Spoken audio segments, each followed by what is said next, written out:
Hello అండి, welcome back to my channel. ఈరోజు పితిక్ కూర చేస్తున్నాను. పితిక్ ఆలు కూర. ఇది టేస్ట్ చాలా బాగుంటుంది.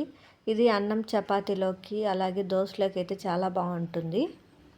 ఇప్పుడైతే ఇది సీజన్ కాదు కాబట్టి హైబ్రిడ్ గింజలు అయితే దొరుకుతాయి.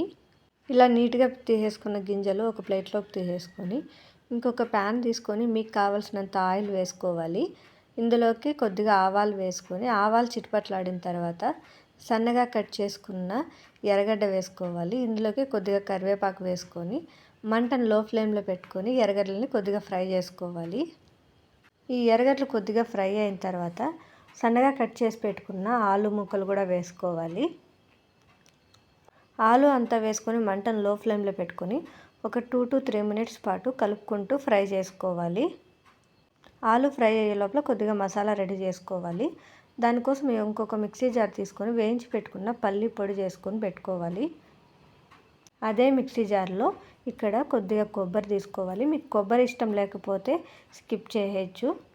ఆంధ్ర సైడ్ అయితే ప్రతి ఒక్క కూరలోకి కొబ్బరి వేసి చేస్తాము. ఇందులోకి కొద్దిగా అల్లం వెల్లుల్లి కట్ చేసి పెట్టుకున్న టమాటో అలాగే కొద్దిగా లవంగాలు కొద్దిగా ఎర్రగడ్డ వేసుకోవాలి. ఇందులోకి కొద్దిగా కొత్తిమీర అలాగే మీ కారానికి తగ్గట్టు కారం కొద్దిగా పసుపు అలాగే మీకు కావాల్సినంత ధనియాల పొడి వేసుకోవాలి. ఇదంతా వేసుకొని బాగా మిక్సీ పట్టుకోవాలి. ఇదంతా బాగా మిక్సీ పట్టుకున్న తర్వాత వేగుతున్న ఆలుగడ్డల్లోకి కావాల్సినంత నీళ్ళు వేసుకొని మసాలాలకి అదంతా వేసుకోవాలి.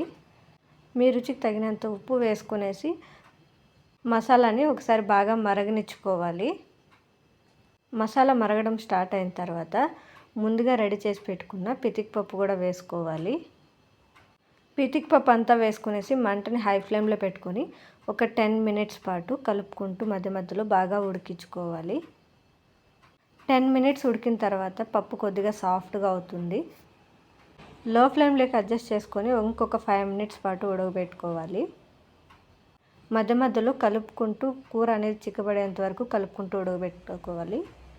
ఫైనల్గా ముందుగా పప్పుల పొడి చేసి పెట్టుకున్న పప్పుల పొడి కొద్దిగా వేసుకునేసి ఇంకొక 2 minutes ఉడకబెట్టుకొని ఫైనల్గా కొత్తిమీర వేసుకొని సర్వ్ చేసుకొని తింటే టేస్ట్ బాగుంటుంది.